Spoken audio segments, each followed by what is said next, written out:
Nice. Very nice. Front to back. Leader's garment. Quite happy. It's alright, isn't it? Looks pretty good in that bad boy. Excellent, I think the word you're looking for is... Look at that thing. Looks beautiful, doesn't it? Beautiful. Now, only if you're ready for this. Welcome back to the OTB podcast, the original and still the best New Zealand mountain bike podcast. Coming up anyway, I've checked recently and I think we're still on top because we're one of one, so it's good. But brought to you by Maxxis Tyres, New Zealand's tyre of choice and the tyre of choice of many, many World Cup winners, of course. Also, Fox Suspension right up there with Maxxis. I mean, you can't get much of a better combo than those two. If you haven't seen, we've got some new merch out. If you're watching this on YouTube, you'll see I've got a hoodie on right now.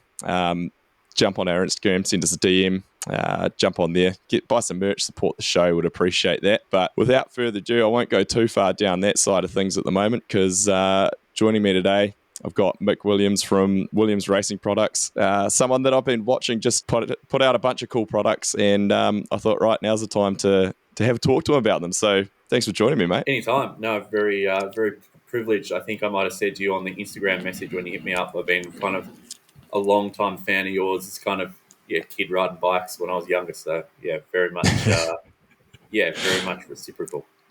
No, it's awesome to have you on here. It's, like I say, you've been just toiling away, making heaps of cool, innovative products from what I've seen. So I thought, right, now I'm going to pick your brains about you and get you on here. But I mean, for those of you, for the listeners out there who don't know you, who's Mick Williams? Tell us a bit about your background. Yeah, I think just before we kind of clicked record, I was saying I'm pretty bad at talking about myself. But I guess at the crux of it, I mean, I'm a bike rider. That's, I haven't really known anything else since I was a kid racing BMX. So I started doing BMX when I was pretty young, man, like 3 or 4 years old type of thing.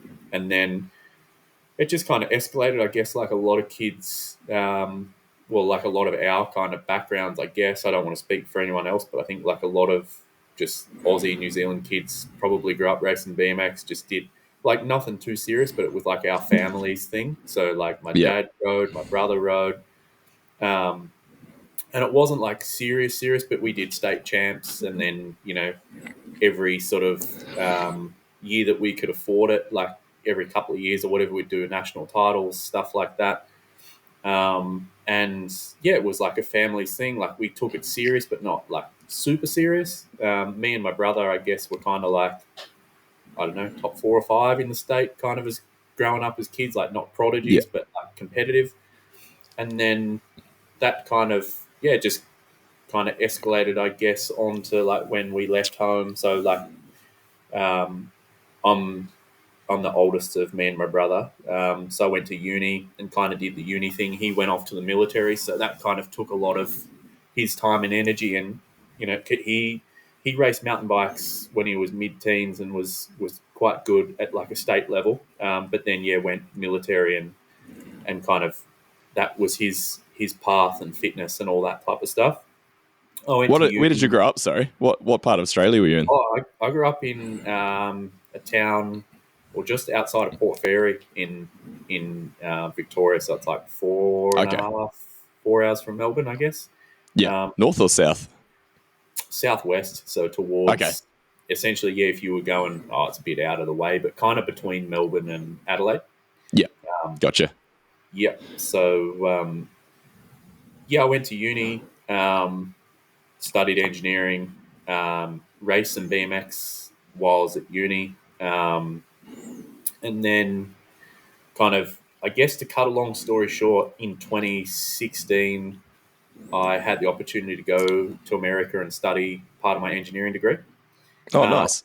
And at that time, I was taking BMX like relatively serious, like for, a privateer guy that was taking it relatively serious. So went over and raced some A-Pro races. I did a World Cup at Papendal in the Netherlands, which that was kind of the thing. I really wanted to do a World Cup as a BMXer. Like I don't know, it was just kind of a novel thing and had the points, went and did that. And that was fantastic. Like yeah, my time in the States was a real kind of eye opener, I guess. Like the States for BMX is kind of just, I don't know, it's where all the teams are. It's pretty massive there, isn't it? Like, you look at some of the facilities and that they've got. Like, it seems like it's actually still quite huge there.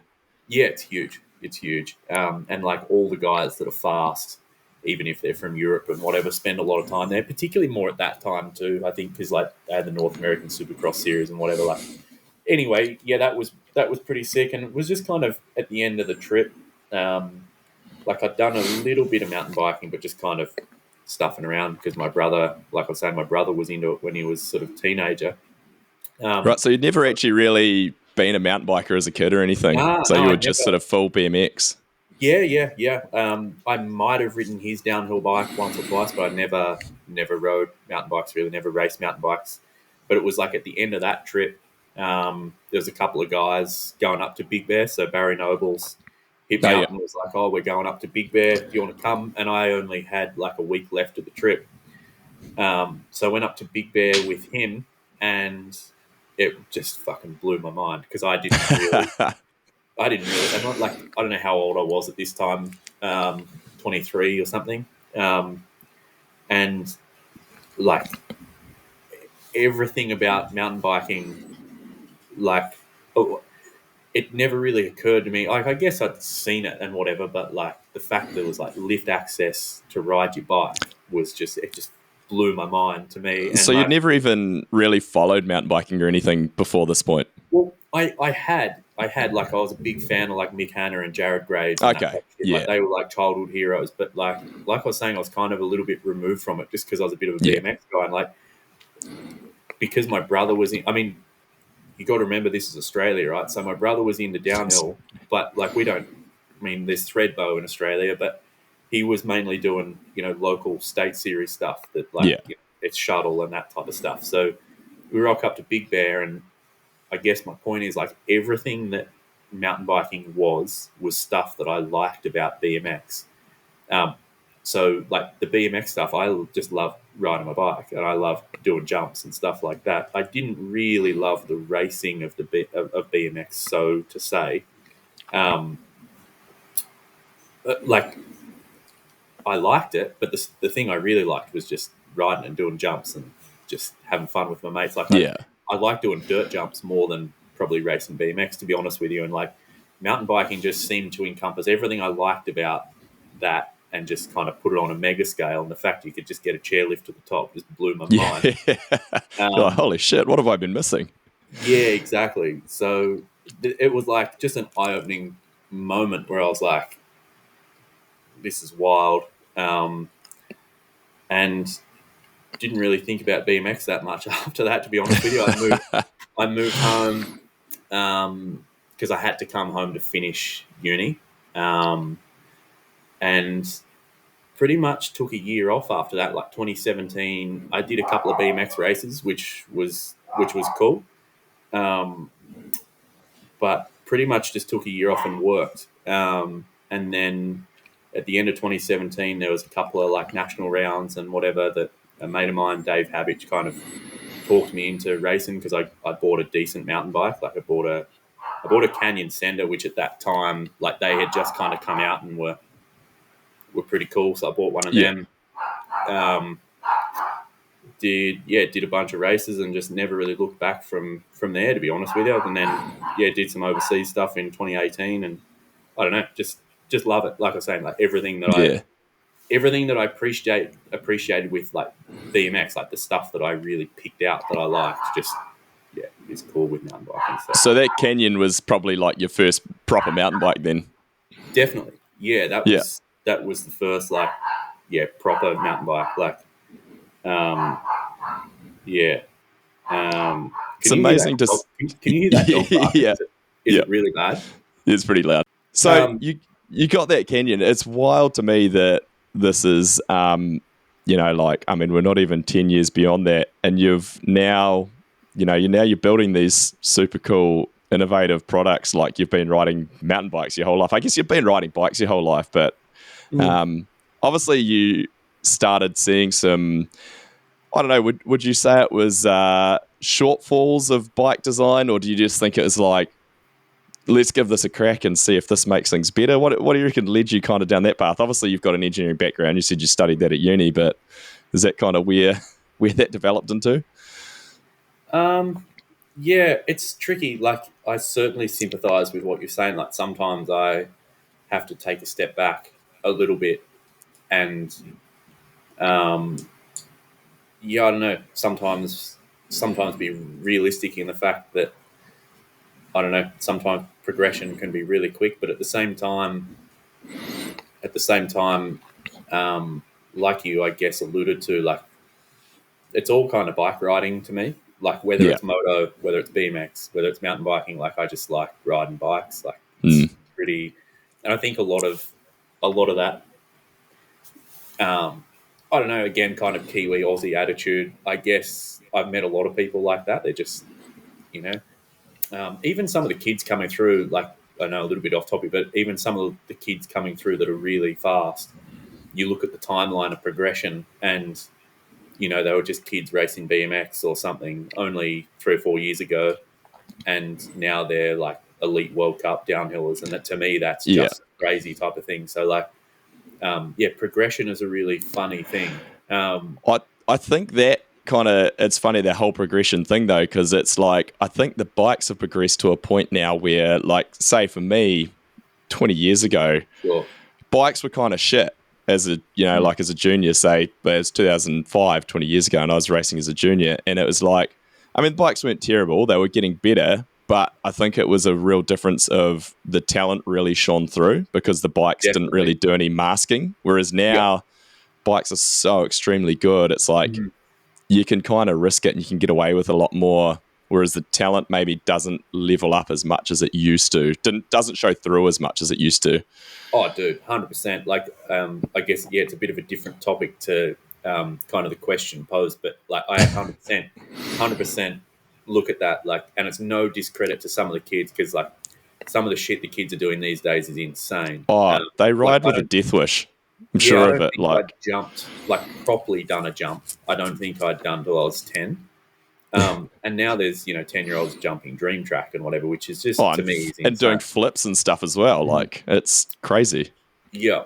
But I guess to the question, like, I don't know. I put it in that camp of, like, at the end of the day, I'm just kind of a bike rider. But so my approach to it subjectively has always felt the same.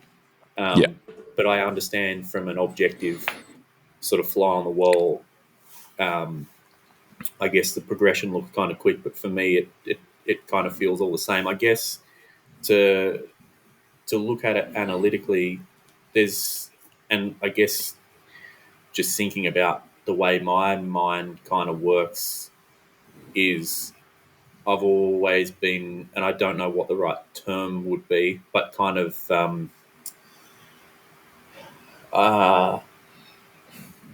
trying to kind of,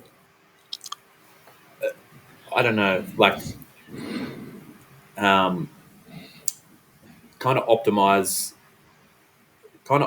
the situation in the sense that, like, kind of using a little bit of a backwards analogy. Like, let's just say, for example, I mean, you have like a forwards analogy and then a backwards analogy. So my type of thing was, like, when I was a kid, say, like, I brought it up like earlier, when I was 22, 23 or whatever, I really wanted to do a BMX World Cup. And I was like I was fast enough to do it. I had done a couple of elite races and whatever. I'm like, all right, I really want to do this while I'm, you know, BMX has got a pretty short window.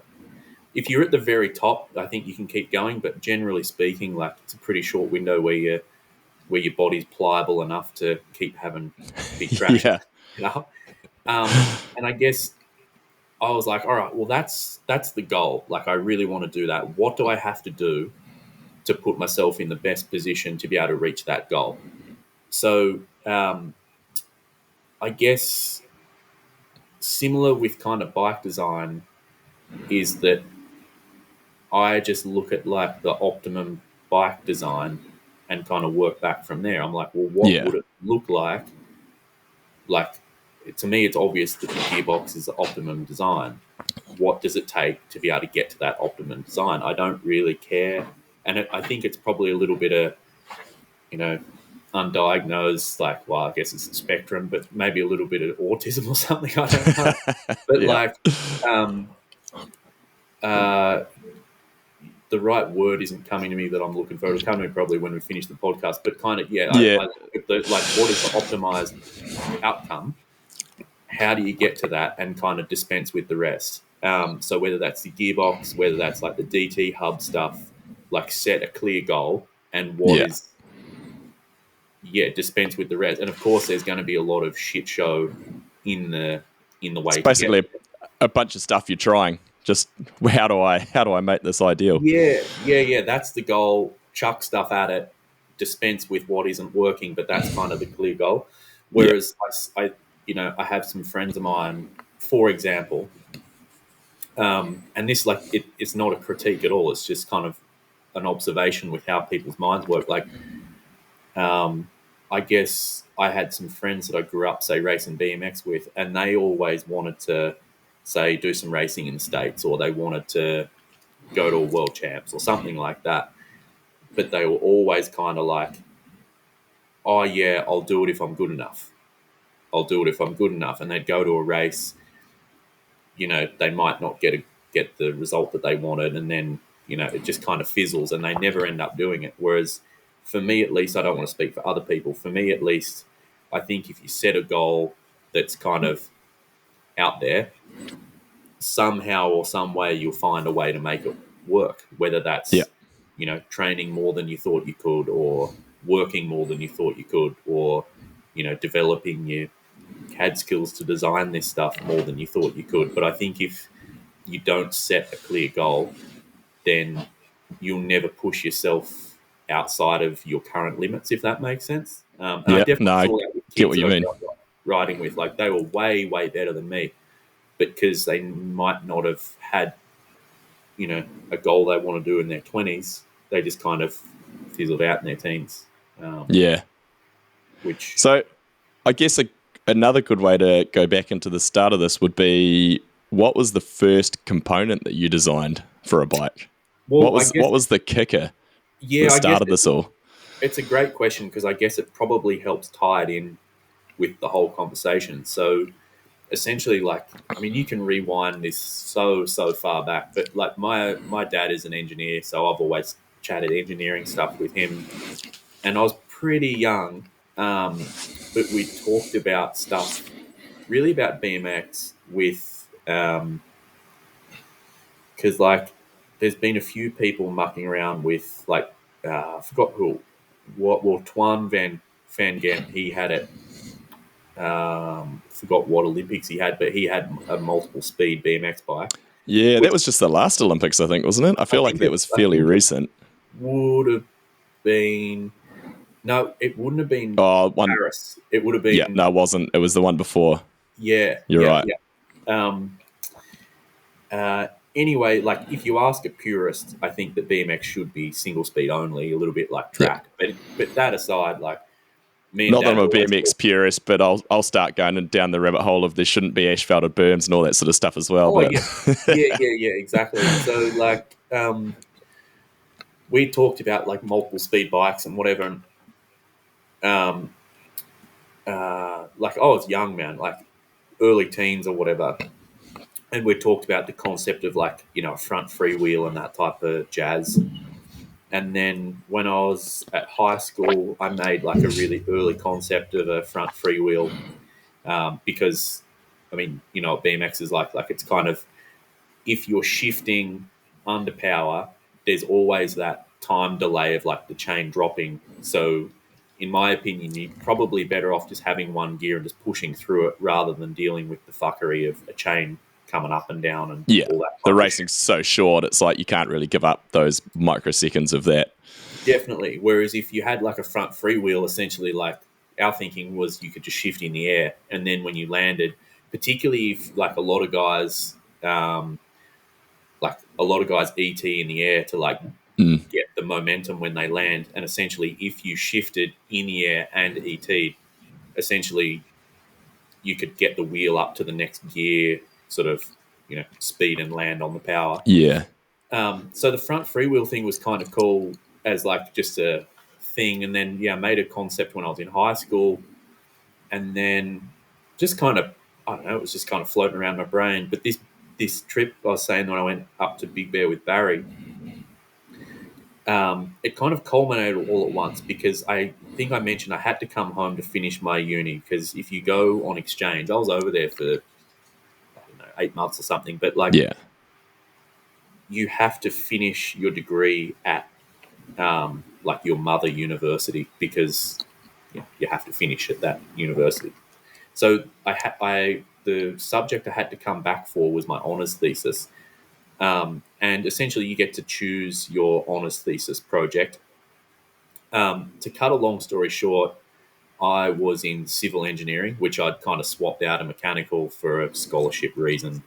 But anyway, I was in civil, which I didn't really enjoy. I didn't really want to work in that field at all. And I came back to an honours thesis that I had to complete, and I was kind of essentially they present you with like a sheet of paper with like all these honours thesis projects that are going, so you can select one or you can propose your own. And I think I'd selected was like carbon fibre reinforced like trusses in a building and shit like that. And I was like, I don't really want to do that. And I had come back, like, this is only a week after like the Big Bear trip with Barry, and I was just frothing on all things mountain bike. Just got mountain biking on your front and center of your brain. Exactly. And I was like, 5 years ago when I was in school, I did this, what is now this Center Hub. Like, I did this Center Hub project in school. I wonder if this would qualify as a thesis, but essentially I'd have to transfer out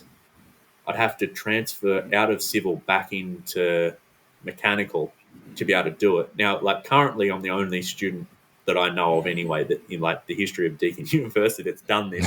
But essentially I went to the School of Mechanical Engineering, and they were really stoked because there's this rivalry between like civil and mechanical people. So like as soon as I said, I'm currently a civ, I want to swap out and do honours in mechanical, they were like, fuck yeah, we'll take it. Like, this is a bit of a...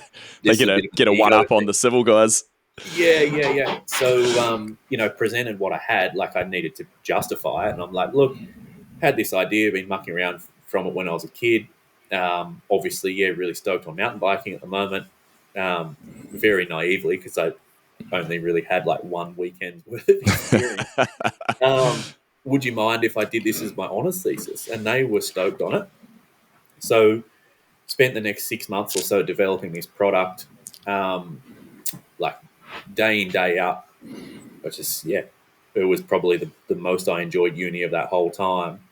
And then got to the end of it, and then Deakin University were like, they were pretty stoked on my work. So they chucked some money at it and also kind of helped me get some patenting through that type of stuff, because of course they've got their own law department and that type of... Yeah, right. Takes a lot of weight off your shoulders if you've got some support like that. Yeah, even as simple as like they helped me set up the company, like structure a company and that type of stuff, because I had no idea, like absolutely no idea. And it's like one of those things like you don't even know what you don't know.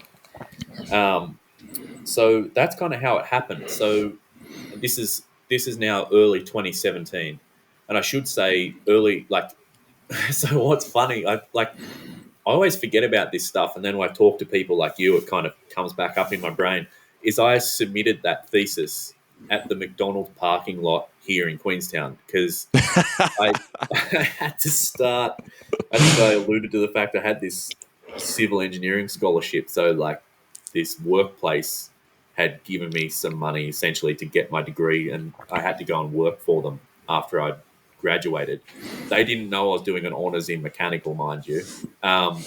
But essentially classes finished, I'm making dates up here, but just say classes finished at the end of February, and I had to start working with this place in early March. Just say I had a week off. Yeah. I'm like, well, I've got a week off before I start full-time work. I'm going to go to Queenstown and ride, because until then, the only mountain biking experience I'd had was Big Bear. I'm like, I'm going to go to Queenstown. I'd heard some things, whatever, and but I hadn't submitted the thesis yet because classes had finished, but we had like that week to essentially get our shit together to get it together. So came here and it just blew my mind. Like it was that session with Barry Noble, but like on steroids because, I mean, you know as well as anyone what riding here is like. But like I was halfway done this paper. So yeah, essentially I Got a bit sidetracked for a few days there. Yeah. I remember, I stayed up all night using the Macca's Wi-Fi, and I was sitting in the car park because I got so embarrassed that I was sitting inside so often. I think they thought I was homeless or something. So I went and sat in my car, like, but still using their Wi-Fi and submitted it there. But anyway, that was kind of that. And then, but I didn't really know how to. Yeah, I mean, life changes you. Like, it takes you in funny directions. So like, I went and worked for this civil engineering joint. Didn't really know how to. I mean, at the end of the day, it was just a university project. Like, it wasn't a commercial thing. I had no reputation in the mountain bike industry, anything like that. So I was, just essentially, like, to cut a long story short, like, moved home with my parents to do this job that I'd kind of had lined up for the last 4 or 5 years. Start a career, essentially. What you probably figured you'd do. Yeah. But to be honest with you, like, it was at that time, like, being a 23-year-old, 22, 23, I was like, it was so far from what I wanted to be doing. Like, it sounds first world problems, but it was like so far from what I wanted to be doing. I can't articulate how far it was from what I wanted to be doing. Oh, I don't think you're the only person that's come out of uni with a degree and gone into work feeling like that. I think there's plenty of people that have done that. For sure, yeah. And I'm sure there's a lot of people listening that can sympathise with that. And essentially, I lasted like 6 months, and then a job opportunity came up in Melbourne. So, moved to Melbourne so I could kind of ride more, sort of make a bit more money. And yeah, I don't know, it just kind of went from there, to be honest with you. Like, the next couple of years, I did as much kind of mountain bike racing as I could. Went overseas a couple of times, which was kind of cool. And then fast forward to COVID, that whole thing happened, and essentially I was putting a lot of money away because compared to what I would have been if I was going racing again, because you know how expensive that stuff is. Yeah. Burns through the finances pretty quick. Oh, yeah. And it's like a double whammy because it burns through it really quick. And then when you're over there racing, you're not earning money. So it's like, So like, I needed something to do with my time. And I guess, I had a little bit of saving up a little bit of coin. So just started making some links and shit like that. And then had this basically like this center hub idea that was sitting dormant for a few years. And that was kind of, that came to life in like 2021. So like as a commercial product, I mean, so it all happened kind of pretty quick, but just tried to ride the wave when there was something there to be caught, if that makes sense. So the center hub going into the mountain bike side, was that still kind of the main problem, I guess, you were looking at for a solution? Was that still just basically around just being able to shift? Was that sort of like the thing in your mind while while you're coasting, you can shift? Yep. So great question, because I know I skipped through this stuff pretty quick. So like that's right. Like when I'd started doing a bit of mountain biking, I was like, essentially, the solution that I'd created for a BMX application kind of didn't really exist in BMX other than very niche stuff. Like what I guess I'm saying is everyone runs single speed anyway. It was kind of like, if you had this product, could you run multiple gears? And then started mountain biking, and obviously there are multiple gears. I'm like, well, there's a perfect, vessel for this part to go on. I don't have to Yeah. convince BMXs to like. There's You're not having to add something extra. You're actually just finding a solution for a potential problem that already exists. Sure. Yep. So that kind of the pull to mountain biking was kind of everything at once, from a product point of view, from a personal point of view, like all of that type of stuff. And then I guess as my mountain biking time kind of went on, firstly, I became a better rider, but also I started to learn a lot more about mountain biking. I obviously met a lot more people and all that type of stuff. It's a little bit like do you know what the Dunning-Kruger effect is? Like the Dunning-Kruger graph. It's kind of like you've got like two axes, and one is confidence and the other one is knowledge. And essentially, like what it argues is at the start you've got a fuckload of confidence, not much knowledge, and then you have this valley of despair where you realize, like, your confidence is starting to run out as you realize that your knowledge is starting to gain. Like you get enough knowledge to start to realize what you don't know, and then you have this peak of enlightenment. And I feel as though only recently I've had the peak of enlightenment. But, yeah, that's kind of how all that kind of worked out. But you've obviously turned this into a full-time job now. This is your career at this point. Yeah, somehow. Which is pretty cool. Yeah. Taking something that you came up with an idea of when you were like 13, and you've kind of built a brand out of it now, which is pretty cool.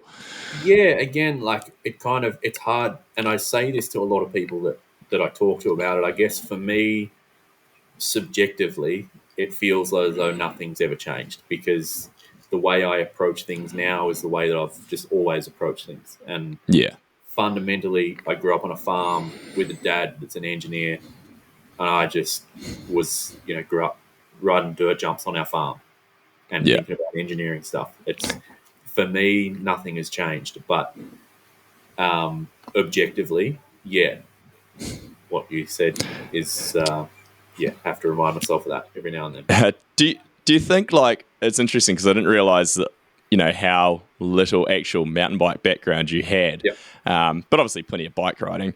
But do you think, like, your later introduction into the mountain biking side of things and not having this long kind of period of bias of, years and years of riding and racing mountain bikes, do you think that's kind of helped you in a way? I mean, obviously you've got a very clever engineering brain on you to come up with these ideas and build them and everything, but do you think that's kind of helped you look at mountain bikes in a different way, maybe to what a lot of people are already looking at them?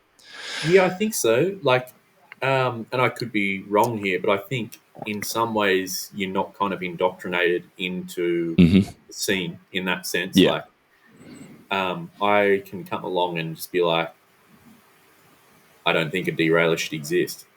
What's the point of this thing? Yeah, I haven't had it indoctrinated since I was 10 years old that, no, that's how a mountain bike should look.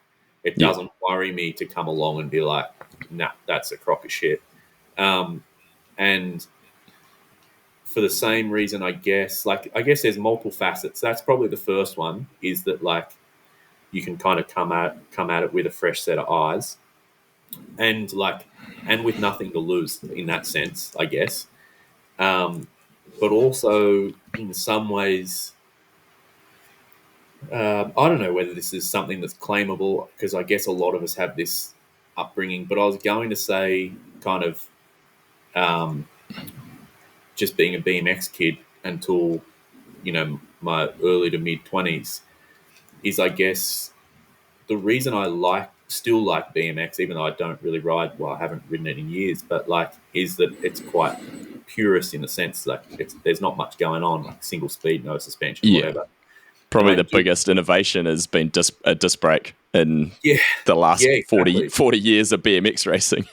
Yeah, and I feel as though, and this is, I think this is accurate with any engineering discipline, and you're seeing it now with moto.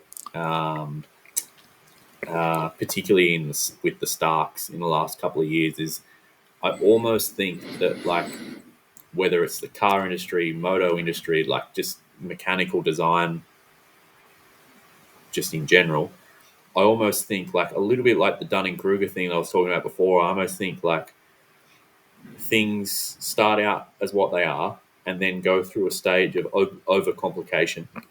And then essentially the stuff that's dispensable gets stripped away and then you end up with the optimum product. Oh, So I mean, that's mountain biking to a T at this point in time. You know, like exactly. we went through years of every brand coming up with some crazy linkage. You know, everyone had to try and do something. And now we've got to this point where everyone's like, you know what, actually a horse link 4-bar is the most efficient way to build a bike. It's pretty good. Yeah. Yeah, exactly. And like, you know, say with moto, I know stuff's changed now with the stud, but it's essentially like as far as like a shadow board, like, you know, if you just had a shadow board of a moto, essentially from the mid-90s up until now, like you really can't tell the difference. I think by the time the mid-90s came around, it had been established that this type of ergonomic works for the general human. Yeah, it's been very little change other than 4-stroke taking over. But like you say, the still the bike, they still look the same if you were just looking at a shadow. For sure. And even the Stark, like the shadow board's kind of, but what the point I was going to make about the Stark is like, it's quite incredible when you ride one, but when you step back, because like just how much stuff is gone compared to a normal moto. Like you've got no radiators, you've got no exhaust, you've got no airbox. Like and the design parameters that opens up is just mental. And what I was going to say with mountain biking, I think that to use the shadow board type of analogy is, I don't think I've done anything spectacular. I think I've just been at the right place at the right time with enough, I don't know what the right word is, maybe stupidity or whatever, just to have a crack at it. But I think it's a right place, right time type of thing, because you look at, I mean, we're 2025 now, but you look at what a shadow board of a mountain bike looked like in 2015 compared to now. It's insane, like that progression of technology, and not just technology, but more so just ergonomic design and whatever is just out of this world. Like every year is just progression and progression and progression. And you're right. I think we've finally hit a stage, I think, only in the last couple of years where I think Geo has been like ergonomically, Geo's probably been relatively settled on. Yeah. It's kind of the stage now where a little bit like the Stark with Moto is now we're stripping off the shit we don't need. So like derailleurs, weird suspension design, stuff like that is kind of being dispensed with. Yeah. And I guess that comes into the next kind of topic I had anyway was your other, because you've got Williams Racing products, obviously, all your kind of hard parts, but then you've got your Trinity bikes as well, which I guess is kind of like your platform to test the stripping of all the shit offs, as you say. It's like looking at those from the outside. I mean, I'm a fan. They look super cool, you know, chromoly frames. They look rad. But what I really enjoy is the way that you've built that cradle and the bottom bracket. So you could run it with a derailleur, you can run it with a gearbox, you can run your own center. I don't know exactly what you call it, but like your center kind of shifting that you're doing as well, which is awesome. In a can. Yeah. Yeah, it's cool, man. It's cool. The Trinity project has kind of come a long way in the last couple of years. It kind of started out as a bit of a shits and gigs, which kind of, snowballed a little bit. And you're right, like, it kind of gave a good platform and a testing bed to try a lot of this sort of stuff on and get creative and generally speaking, like just help expand my knowledge of stuff. Because, like, I'll be the first to say, like, I think the biggest thing with my thing is, or the approach to stuff is like try to dispense where you can, kind of with an ego, in the sense that like, I don't know. I don't always know what I'm doing. Like one of the main reasons I came here a couple of years ago was essentially because I wanted to be around people that were better than me as far as whether that's riding or as a bike mechanic or, I'm not a great bike mechanic, but be around bike mechanics that are really fucking switched on. I mean, you know what it's like here. Like there's a lot of bike mechanics in town that wrench on the World Cup. And it's like, Yeah, I don't know if we actually said it on here, but you're pretty much based out of Queenstown these days. yeah, I spend a lot of time here in the summer. Yeah.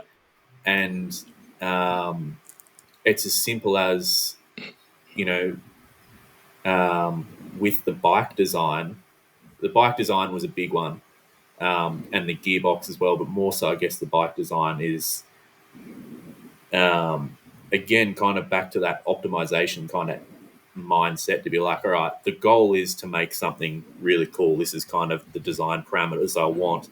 What can I do to achieve that? And if you approach that kind of mindset, I think you have to dispense with a lot of ego because, I just wanted to be around people that could teach me a lot of stuff. Like Yeah. the mechanics at Brobike, like whether that's Anton or Regis or whatever, if I was at home in my workshop or whatever, I could be exploring an idea for 3 months, 6 months, whatever, before I realize it's not going to work. Whereas those guys, you could show something to and they'd be like, oh, dude. And just simple, like, have you thought about putting a bearing here or even using this type of bearing or sealing that or blah, blah, blah. And I'd be like, fuck, that could take me 6 months to realize. The bike frame has been a big learning curve. And I've got a lot of people to thank just for bouncing ideas off. And I guess the other big thing has been, and the reason I've been spending a lot of time here is really to test it because it's a pretty good place for testing a bike. Yeah, exactly. And then, there's been plenty of people who were like, oh, can I have a ride? I'm like, yeah, absolutely, because I want you to tell me if it's shit. Yeah, have you had a few, I mean, you probably don't want to name names, but have you had any people, like there's plenty of World Cup guys and that reside in Queenstown or come through. Has anyone swung a leg over it that you can't name but has been for a test ride? Yeah, fair few. And, awesome. I've got a couple of mates on it now who are really quick too, which is great. So you've got Gareth Burgess on there, and he's he's been ripping, so he'd be a good one to have on there. He'll destroy something if he can. So yeah, for sure.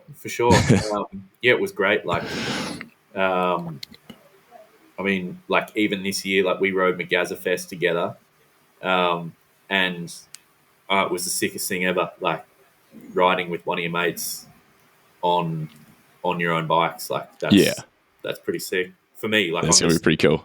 Yeah, like I said, I'm just a bike rider at heart. So for me, and to my detriment, like, I should probably think about things more business analytically from a business mind sometimes. But like, I don't really. I just view things through the lens of like what would be cool as a guy who rides bikes, and that to me that was like the sickest thing ever to be. Yeah, riding with him, and then.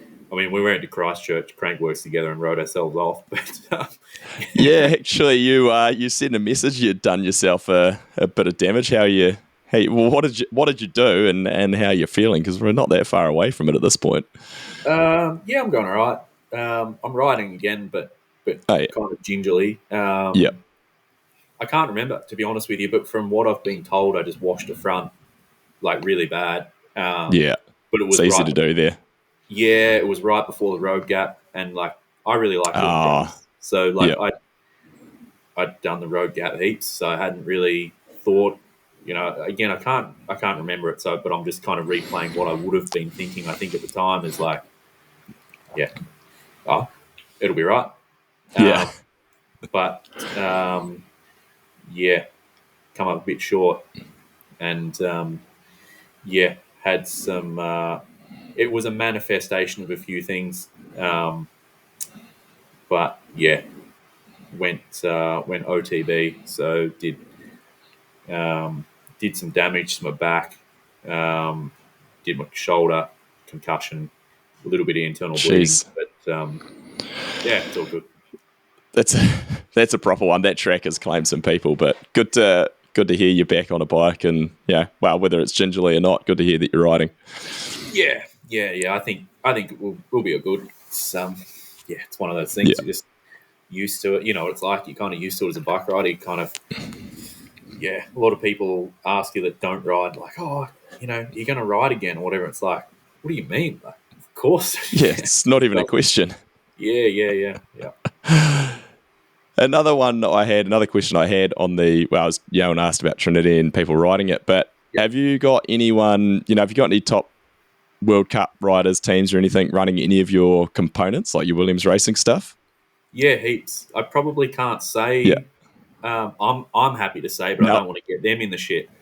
But you've got some. That was kind of what I was interested, as if you've got some stuff maybe sneakily on bikes, or that people are running.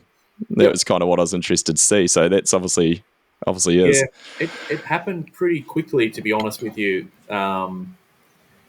It happened relatively quickly. Like, I don't know when the first season would have been. Probably 2021, I guess. We had some enduro stuff, then obviously downhill as well. Like, again, I'll try not to name names. People can people can read between the lines if they want, but like custom stems has been a big one. Like people want specific reach stems and shit like that, which is cool. Yeah, and that one I think, like I've been seeing the stems you've been making and that, which is super cool. And obviously you can kind of probably tweak them to suit lengths and that sort of thing. But that's one thing I've noticed. Like everyone's gone super short stems, and it's hard to find, like especially a direct mount stem, it's hard to find like a longer direct mount stem to suit your needs and that sort of thing now. Yeah, for sure. And maybe it's a generational thing. I don't know. Maybe. But everyone that I speak to that grew up racing in the 90s, I think I don't want to speak for you, but like I'm a fan of like 45, 50. Anything shorter than that just feels washy to me. But like I love a thing is short. 55 for me. That's what I love. Well, you're in luck. We make 55, but I might have to talk to you about that after the podcast, because I've always liked a 55, and I find, like you say, the shorter I find the front's just a bit washy, and so it's cool. So did a couple of 55s for one very fast New Zealander that's on the World Cup. Last year, maybe the year before, but I've sent a few over now. And then, to be honest with you, the thing, and like I'm pretty guilty, I guess, of getting a little bit of maybe imposter syndrome or whatever. But like, to be honest with you, the thing that changed everything for me as far as like how I viewed my own company, but also how I viewed, I guess, my own ability, was that one of our parts won Mont Saint Anne World Cup last year, and that was the first part. That was the first race it had done, and that, I mean, all credit to the rider, but that was kind of the first time I'd kind of stepped back. I don't know. It was probably like, until this date, it was probably the most meaningful time of my life. Like I was on the couch watching it live at like 4 a.m. And honestly, almost made me tear up, because I was like, holy fuck, like it just changed it. Like I was stoked that they won, but like it changed the way that I viewed things inwardly, if that makes sense. Yeah, no, I get it, because all of a sudden you're like, holy shit, like something I've made has just won, a high, top level World Cup downhill race. It's awesome. Yeah, and I think like, and this is kind of nuanced, and like I don't expect a lot of people to understand this, but I think the other thing for me, and I guess it's sentimental, but like, every part that I make comes through my hands in the workshop and has been assembled by me. That part I would have spent hours on, intricately machining it, assembling it all together, posting it out, that type of shit.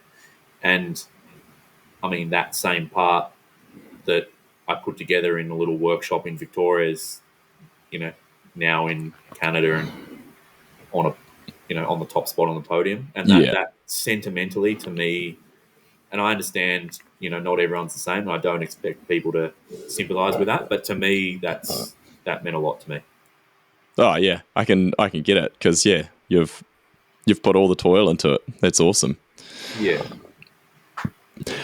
So, a couple of random questions I had for you, and I think we've probably already kind of covered this, but where do you see mountain bike design heading in the next 5 years or so? I think there's a couple of probably different ways that we've already talked about this in terms of we've got this flimsy derailleur that hangs off the side of the bike, which has had years and years of issues of getting smashed off by rocks. So we've got gearboxes on one side, and the other side we kind of briefly touched on as well, is that geometry feels pretty settled, and it almost seems like everyone's found an optimal suspension design. So it's almost seems like it's a real refinement period, I think, almost. Yep. Yeah. I think there's a few things that'll be big. I don't know. Hopefully, I've got some type of role to play in it, whether that's, bringing it to a commercial level or, just kind of trying to spearhead it. I think there's a few things. I think that, like you're saying, I think Geo is relatively well established. There also seems to be, and again, you probably know better than me, but I think it's fairly congruent now between, suspension manufacturers and all that are on the same page as a lot of the frame manufacturers. It's fairly congruent now. It's not like you just, just bolting stuff on and hoping for the best. Yeah, definitely. I think the gearbox revolution, I think has already passed the event horizon, if you want to use that analogy. It might not be here yet, but it's already over the event horizon where we can't turn back now. Yeah. Pinions had a bit to do with that. I think the Effie gearbox is good. That's what I've been running a lot recently. Do you see any downside? I mean, maybe I haven't ridden a gearbox bike in a long time, and the last one I rode was a zeroed with a Shimano Alpine hub in it. So, it wasn't a gearbox, so to speak. But do you think there's any? So I mean, I don't know how sort of they feel efficiency wise in that now, but do you think there's any real downside to them other than maybe a bit more weight? But I mean, at the end of the day, that weight's also going into really optimal place on the bike as well. Yeah, there are some downsides, and again, I don't want to shit on it, but I'm going. I'm going pretty. Don't want to go down that route, but yeah. I'm going pretty hard on this derailleur in a can at the moment, even though I haven't been posting much on social media. I've been aware of. I had a bit of, I had a few people hit me up and just be like, "Don't just be aware of what you're posting, because you could be posting some stuff that some big brands might, Yeah. Everything can be pretty well stolen these days with social media, can't it? So so I've been going really hard on this derailleur in a can, because I think that is the answer in the long run. Because gearboxes, as we currently know them, have some inherent flaws. So the big one, well, there's multiple big ones. One big one is say changing into a lighter gear under load. You can't really do it. There's varying degrees. The Pinion's a bit better at it, but you need to shift to a lighter gear under load. It's as simple as that. Yeah. Downhill, you might be able to get away with it. Enduro, which, let's be honest, the major market of what keeps the industry running is people riding trail bikes and enduro bikes. Yeah, definitely.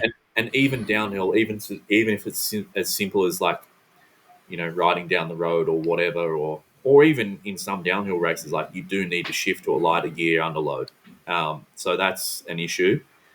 The second one is just drag. They are draggy. There'll be people try to argue it. I'm happy to talk about it for all day if you want. But I think the current construction, there's some stuff that's overlooked. And and they're draggy. So I think, the derailleur in the can is what I've kind of been spending a lot of time on, and I think we've got something that's pretty good. Well, ultimately, that's what Honda did 20 years ago with their downhill Yeah. bike. That was what they came. There was so many rumors and different things they tried, and it was just that was what they were racing was derailleur in a can, but Yeah, it was I think pretty bulky at that point, Honda. whereas yours looks quite condensed. Yeah, I mean, I've got one, even though I stripped the guts out of it so no one can steal my idea, but I've got one right behind me. And so I've got it into the pinion bolt pattern size, which is Okay, yeah. quite big. Um, I mean, small in size, but it's a big sort of breakthrough to actually get the size down yet again. I think Honda, if they had have had a couple or more seasons, I mean, it was never really their goal, but Honda should have changed the world. But That could have gone. Yeah, that could have revolutionized the bike industry, but it was just a project for them, and they were like, "Yep, we've done our piece. We've won a bunch of World Cups, and we'll peace out. See you later." yeah, for sure. I've spoken to a few people that were relatively high up in Honda at the time, and they were saying essentially they use it as a testing bed platform for their moto stuff, because they're like, Right. well, all data is good data. So if we can gather stuff from the World Cup, that can't not help for moto development. From an outsider looking in, stuff didn't really seem to change much, but I'm sure it helped in some capacity. But yeah, I mean, back to the question, I think gearboxes will be the big thing in downhill. I think, I do think there is going to be quite a bit, to be honest with you, in materials. It's kind of a nuanced discussion, but I think when Geo and all that started to get good, just chuck a number out, just say 10 years ago, I think carbon came a long way as far as a lot of brands started using carbon was Yeah. quite, even though they charge a premium because it's carbon, from a manufacturing point of view, for mass manufacturing anyway, it's quite cost effective because essentially you have mold and just fill it full of carbon and there's your frame. But I think that I try to take myself out of this as much as I can, but I think, to be honest with you, I think there's going to be a little bit of a return to more traditional materials, just from the workability side of things. Could be wrong, but You think in terms of is that in terms of say mass manufactured products or more of No. race specific products? more race specific. You look at, just say Aon Racing, Reese's stuff, he's Yeah. on CNC frame, and then you look at Amory with he's using chromoly stays like we are. At that upper echelon, I think there's going to be more experimentation with materials, and I think those materials be in some ways a little bit more traditional. Because I think I've used this analogy before. I don't know if it's totally correct, but I almost think just say in the 90s with mountain biking, there was, and as you alluded to before, there was so much wacky stuff kind of tried out, but the bike, the general consumer bike, sucked. Whereas now the consumer bikes have got so good. The price you pay for consumer stuff getting really good is, I think, a lot of the prototyping kind of takes a bit of a dip. Whereas now I think we're kind of in that resurgence, whereas all the consumer stuff has got so good, is now you can start mucking around with prototype stuff again. Is just kind of a trend, I think, is sort of coming around. But yeah, I think gearboxes, I think frame materials, suspension always gets better. And then one thing that I'm just going really hard on, because I think this is the big one, is purely from a mechanical point of view, is, and this isn't just applicable to bikes, it's applicable to just machines in general, but essentially whether you like it or not, is with a chain or a belt or whatever, but essentially with how stuff is currently designed is your chain is just an extra bar in your linkage system. And if you can isolate suspension and chain forces when you want to, other than when you're pedaling, I think that's probably the big one.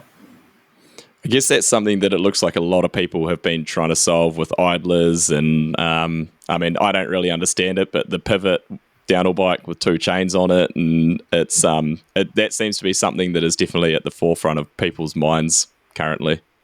Yeah, and I kind of go back to like, like when things are kind of, I mean, yeah, you're carrying an error. This is the thing. Like, just say when I was talking before about how like suspension manufacturing, whatever, kind of relatively congruent with frame manufacturing now, as far as like, just say, frame manufacturers will specify maybe a custom tune ID or something, to the shop. Yeah. Like Nico only announced this morning with frameworks. Like Fox are offering a custom tune with their frameworks. Whereas in a similar type of roundabout way is essentially when you're designing a bike, you're designing in and carrying an error, and that error is the fact that your chain is essentially another link in the system that you can't get rid of, whether you like it or not. You can't get rid of it,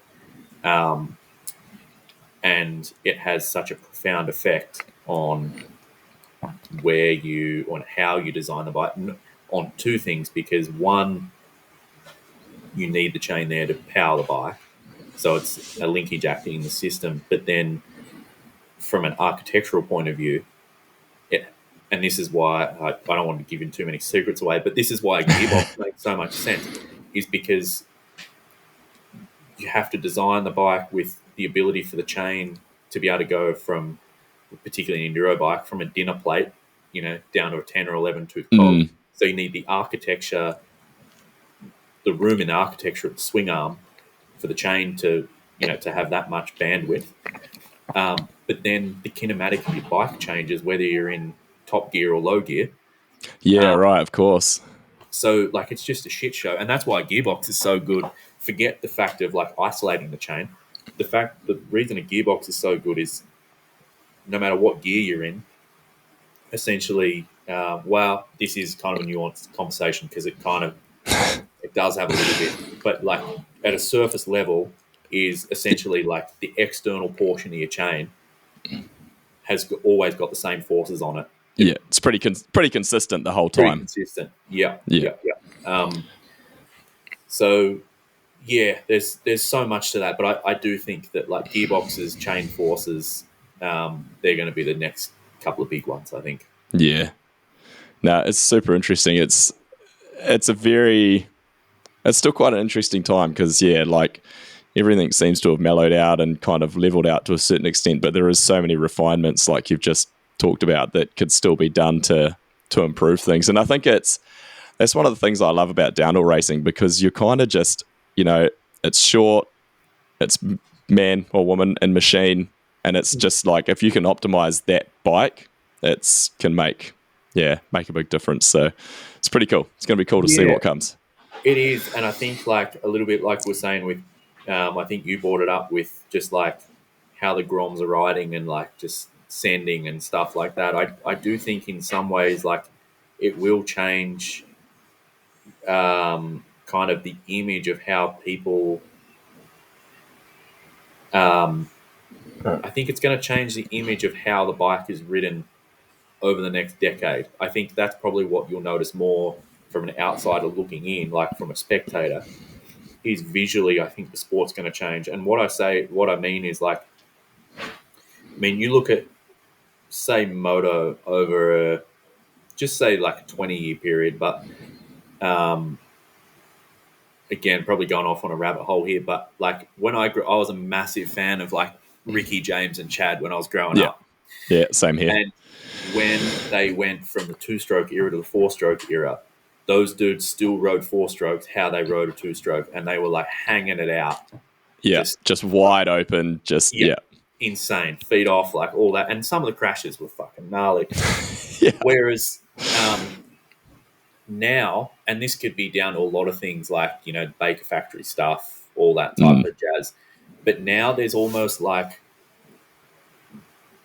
the method to figuring out how to ride a 450 or even 250 or whatever has kind of been figured out. And a lot of the guys, other than a few, like obviously, Hayden Deegan, whatever, ride a bit different, but like it's almost a bit cookie cutter. Like they've figured out the recipe to ride that bike. Oh, they've worked out the technique, where your elbows need to be, where your feet need to be, where your knees need to be, you know, where your body position is. It's crazy now. Just like, it's almost just like they have a playbook and they're like, right, you can, I guess that's a different thing as well. Like, you know, on a supercross track, stuff is pretty consistent. And so it's sort of like, this is how you need to hit the whoops. This is where you need to be. And whereas I guess downhill varies a lot, but I think I do agree with you. We're going to start seeing this. People are going to start working out like, well, this is how you hit a corner to, you know, be optimal and to carry the most speed and that sort of thing. It's just the way the world's going. Everything's so analytical. For sure. I've started to, and again, it might be just me overanalyzing, but like I've started to see that, I reckon, in the last only couple of years, like with the new generation of kids coming through, just say like, I don't know, each are individual in their own right, but like it's more, I don't know, there's more of a methodical kind of approach. Like whereas in days gone by, you had real outliers like your Sam Hill and whatever that had like just such a distinct riding style that was kind of like so well adapted to the technology and the ergonomics of the bikes at the time. Yeah. Whereas now that I think like, and in the next couple of years particularly, but I think it's already started where like bike ergos are really starting to become defined, is I think there's almost that very methodical approach to, well, you know, if you want to be a top 20, top 30 guy, this is kind of how you have to ride. Yeah, I agree. It's kind of weird because it's like I grew up in that era of just guys who, your Sam Hills, who came in and they were just so distinct from everyone else. Even guys like Aussies, for example, Chris Kavarik, Nathan Rennie, like they were totally different to Fabian Burrell, to Steve Peat. Like everyone had this totally different riding style. And the analogy with motocross is bang on, and that comes back to what we're talking about with bikes. It's like, you know, whether it's a Honda, a Yamaha, or a KTM, they all look the same from the outside. You know, and I think that's the way mountain biking is starting to go. It's like they're going to be very similar because everyone's going to work out this is the optimized design, and I think that's kind of a similar path. So it's going to be an interesting time for sure. We'll see what happens. I mean, there could be something that comes along that just flips everything on its head. I don't necessarily know what that would be. It would have to be very revolutionary. Yeah, it would. And like the thing has been, say, with Moto has really been the e-bike, not to go back to Moto, but just say like the Starks. I mean, Alta was before that, but Stark has been the real one that's hit it. That is revolutionary technology that can kind of change things. But you know, perhaps something like that comes along to mountain biking. But it's it's hard to say what that'll be. I still do think, and like I'd be really interested to hear your thoughts on this. But I do still think there's a lot in the way of tires. Like tires have got so much better over the last 20 years. I still remember riding BMX on fucking what they call like Toyota Comp 3s or whatever. Like hit box. But I still do think there's a fair bit. I don't know what the answer is because I'm not a tire guy. Like that's out of my wheelhouse. I'm not going to try to pretend like I know the answer. But like, I do still think there's maybe some optimization to do as far as like rim tire congruency. Yeah, it's definitely an interesting one because it's the contact point between ground and machine. So it's like it's such a important part of the whole setup. And I think you're right. Like tubeless tubeless really changed it a lot when it came around, and then even down to like carbon rims, which for a start were just like overly stiff because they were built too big. And I think like a lot of that rim tire refinement has got better, but and again, like, I don't know the answer, but I could definitely see something there with tyres, whether it's like, we've seen tyres getting bigger, like even XC racing going from racing like 1.9s to now some of them are racing on like 2.4s and things like that, which seems crazy because downhill tyres were 2.5. So maybe it's like we start seeing the return of like a 2.7 or even a 3-inch tyre, but maybe just an optimized design. I used to run a 2.7 million on the front of my Iron Horse Sunday all the time. I loved it. It was such a good tyre.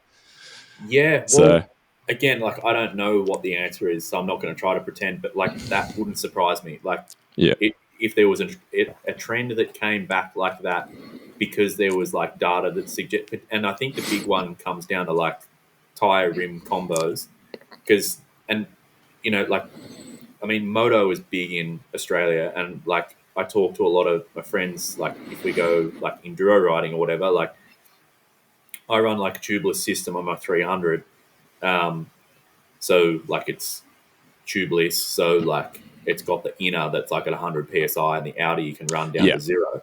But the thing is, like, you can't get the tire off the rim. And like, when you talk to enduro guys and just say you did a mountain bike race and you blew a tire off the rim, which is quite common, generally speaking, like, it's much more common than like off-road stuff, whether it's four-wheel drive definitely stuff, or mountain bikes, moto or whatever. Like, what do you mean tire came off the rim? Like, I do understand, like, there's always this combat with weight. Like, obviously you don't want a rim that weighs 10 kilos. But I do think there is some, again, not trying to pretend I know what the answer is, but if someone came out with something that was compliant enough, weight-wise, whatever, I don't know, that could stop tyres coming off. Because when you've only got the World Cup weekend, so many races are ruined because people... I've seen people gluing tyres on in recent years. Yeah, Yes. One of my famous stories is, I remember we were at, where was it? Val de Sol 2019 at the World Cup. I remember I walked past Canyon, and I know Troy and Aaron pretty well, and there was a bunch of rims there. I remember saying to Aaron, I'm like, oh, what are you doing with these rims? He's like, oh, we're chucking them out. And I was with another mate of mine, Connor, from Adelaide, and we're like, can we take them? And they're like, yeah, absolutely. But the tyres are glued on, so if you're willing to get the tyres off, you can take them. And I remember I rocked up to the post office. I think I took 6 or 8, but we went halves, so it was either 6 or 8 each. I remember I rocked up to this post office, and all wrapped in Glad wrap. I posted them home to my old man. And the funny thing was, because I couldn't get them off, man. And like, the reason why the postage was so expensive was because most of the weight was in the fucking tires that were already flat. Like, they cut. And you're gonna have to cut the things off anyway. Yeah. And then I got home, and because I was like, oh, once I get home, it won't be too bad. And I quickly realised why they just chucked them out, because it was. Yeah, I sat there with a torch and, like, a heat gun and a blade, and then you got to clean the rim up, of course. Yeah, it's a shit show. Oh man, that's good. Well, I think I'm hopefully going to have Aaron on here in the next few weeks, so I'll have to bring that up and talk to him about gluing tyres on. I'll have to remember that one. Yeah. He's a good guy, Aaron. I like him a lot. Yeah. No, I think he'll be super interesting. Well. I've kept you for quite some time. You seem like you've got a fair bit going on, so I won't hold you up too much longer. But this has been awesome. It's been great to hear about your path and to where you're at now, and some of your mechanical engineering thoughts on the sport. It's been really good.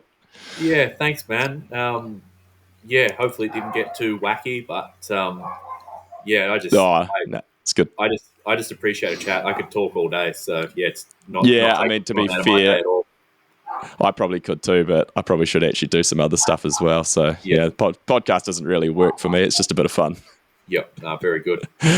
That's been awesome. Hey, thanks again, Mick. Really appreciate it. No worries, and look forward to sorting out with that 55mm stem. Oh, I can't wait. Love a 55. Yeah, good on you, bro. Take care, eh? Cheers, mate. What's up? I come from the land of down on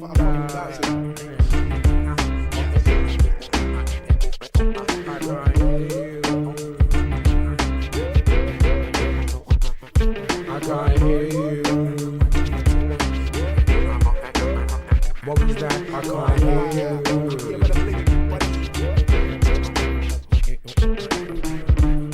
I let it be like John Lennon, the anti-serum that you don't get for poisonous venom. Read the label carefully, I'm only here for the show. I love hip-hop too much to let you feed my ego. In the key of F-U-C-K, Y-O-U. I mean, why do I owe you if you're not helping me through? I mean, why do I owe you if you're obstructing my view? Success is not my castle, just a house that's brand new. You see, I irrigate the culture, give it shape like a sculpture. Still complicated, rock like I'm supposed to. B-L-I-T-Z like my DJ. Rock to the rhythm like you rock to what he plays.